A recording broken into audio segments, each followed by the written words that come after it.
Assalamualaikum warahmatullahi wabarakatuh. Di sini kami akan menjelaskan mengenai sistem dan struktur politik dan ekonomi Indonesia pada masa demokrasi parlementer. Sebelumnya, perkenalkan, nama saya Firly Dwi Putri. Nama saya Tarisa Mingela Sawitri. Nama saya Fahira Silvia. Nama saya Nani Sinta. Nama saya Rahma. Nama saya Irgi. Nama saya Bagas. Selamat menyaksikan. Bye-bye. Yang pertama adalah latar belakang. Periode ini disebut oleh Wilopo, salah seorang perdana menteri di era tersebut, sebagai zaman pemerintahan partai-partai. Banyaknya partai-partai dianggap sebagai salah satu kendala yang mengakibatkan kabinet atau pemerintah tidak berusia panjang dan silih bergantian. Masa demokrasi parlementer di Indonesia memiliki ciri banyaknya partai politik yang saling berebut pengaruh untuk memegang tampuk kekuasaan. Sistem multipartai di Indonesia diawali dengan maklumat pemerintah tanggal 3 November 1945. Setelah mempertimbangkan usulan dari badan pekerja, pemerintah pada awal pendirian partai-partai politik menyatakan bahwa pembentukan partai-partai politik dan organisasi politik bertujuan untuk memperkuat perjuangan revolusi. Pada masa ini, Indonesia menjalankan pemilihan umum pertama yang diikuti oleh banyak partai politik. Yang kedua, saya akan menjelaskan tentang perkembangan politik masa demokrasi liberal. Indonesia sampai dengan tahun 1950-an telah menjalankan dua sistem pemerintahan yang berbeda, yaitu sistem presidensial dan sistem parlementer. Tidak sampai 1 tahun setelah kemerdekaan, sistem pemerintahan presidensial digantikan dengan sistem pemerintahan parlementer. Hal ini ditandai dengan pembentukan kabinet parlementer pertama pada November 1945 dengan Syahrir sebagai Perdana Menteri. Sejak saat itu, jatuh bangun kabinet pemerintahan di Indonesia terjadi. Namun, pelaksanaan sistem parlementer ini tidak diikuti dengan perubahan UUD. Ketika Indonesia kembali menjadi negara kesatuan, UUD yang digunakan menjadi landasan hukum Republik Indonesia, bukan kembali UUD 1945 sebagaimana yang ditetapkan pada PPKI pada awal kemerdekaan, namun menggunakan UUD sementara 1950. Sistem pemerintahan negara menurut UUD Parlementer 1950 adalah sistem parlementer, artinya kabinet disusun menurut pertimbangan kekuatan kepartaian dalam parlemen dan sewaktu-waktu dapat dijatuhkan oleh wakil-wakil partai dalam parlemen. Presiden hanya merupakan lambang kesatuan saja. Hal ini dinamakan pola demokrasi parlementer, sehingga era ini dikenal sebagai zaman demokrasi parlementer.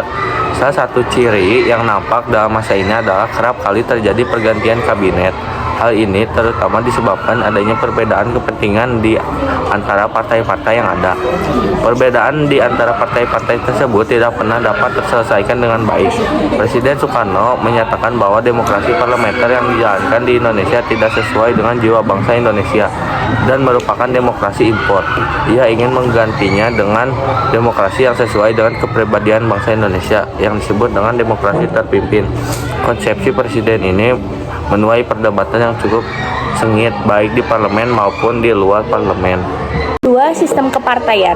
Sistem kepartaian yang dianut pada masa demokrasi parlementer adalah multipartai. Pembentukan partai politik ini menurut Muhammad Hatta agar memudahkan dalam mengontrol perjuangan lebih lanjut.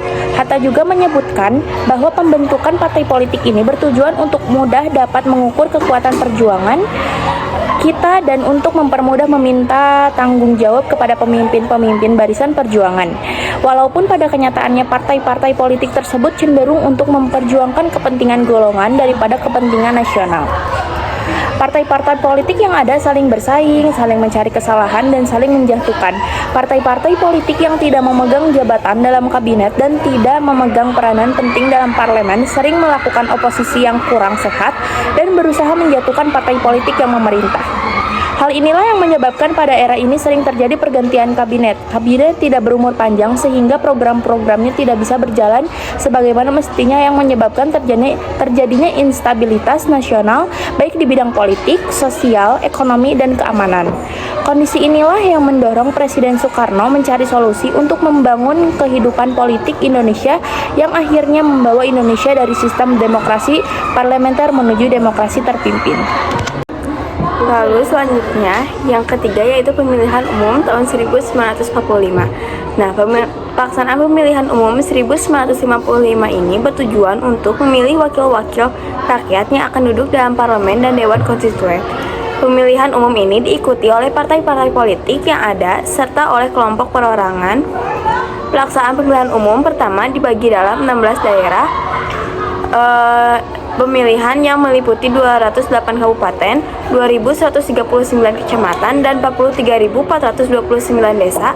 Pemilihan umum 1955 dilaksanakan dalam 2 tahap. Pemilihan umum 1955 juga merupakan tonggak demokrasi pertama di Indonesia. Keberhasilan penyelenggaraan pemilihan umum ini menandakan telah berjalannya demokrasi di kalangan rakyat. Rakyat telah menggunakan hak pilihnya untuk memilih wakil-wakil mereka.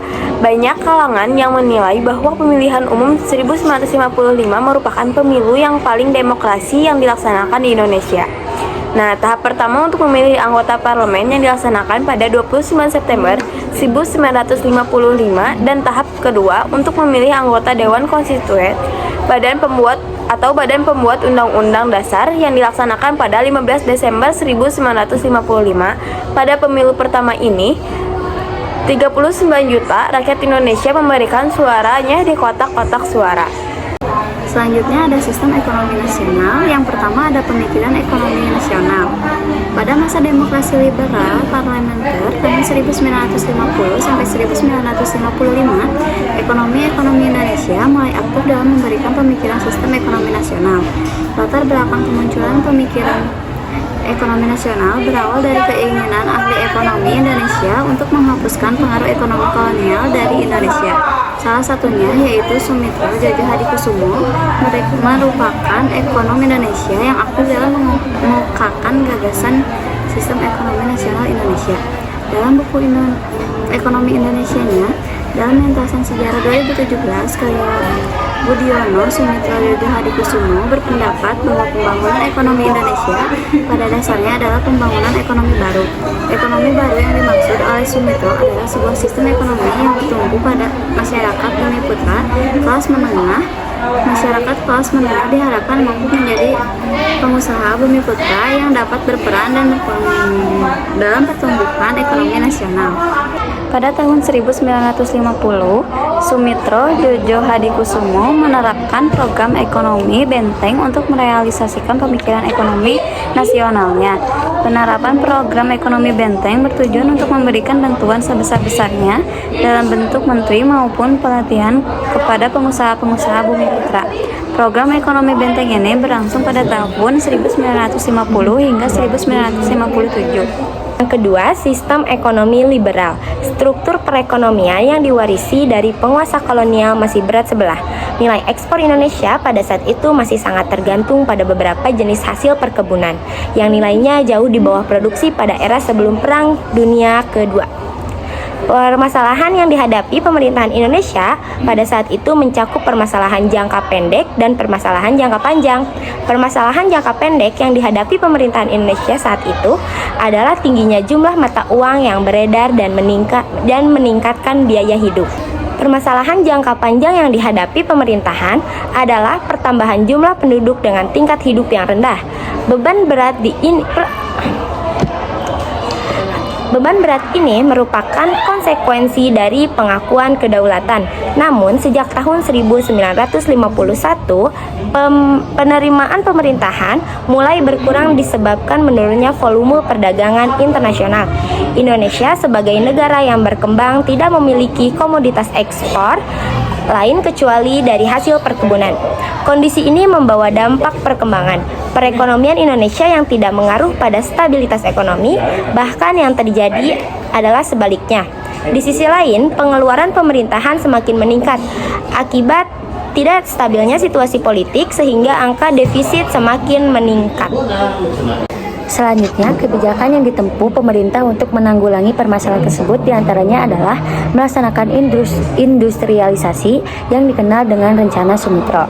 Sasaran yang ditekankan dari program ini adalah pembangunan industri dasar seperti pendirian pabrik-pabrik semen, pemintalan, karung, dan percetakan. Kebijakan ini diikuti dengan peningkatan produksi pangan, perbaikan sarana dan prasarana, dan penanaman modal asing. Upaya yang dilakukan lainnya adalah upaya pembentukan Biro Perancang Nasional pada masa Kabinet Ali II dengan tugas merancang pembangunan jangka panjang. Yang terakhir ada kesimpulan.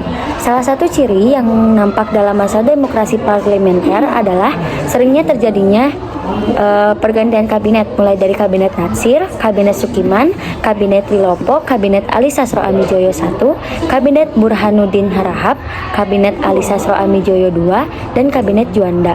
Demokrasi parlementer adalah karena adanya perbedaan kepentingan di antara partai-partai yang tidak pernah dapat terselesaikan dengan baik. Pada masa ini, sistem kepartaian yang diterapkan memang bersifat multipartai.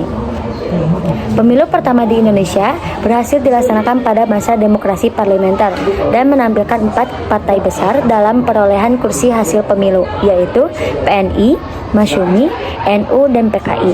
Dalam bidang ekonomi, kebijakan ekonomi yang diterapkan pada 1950-an umumnya merupakan upaya untuk menggantikan struktur perekonomian kolonial menjadi perekonomian nasional.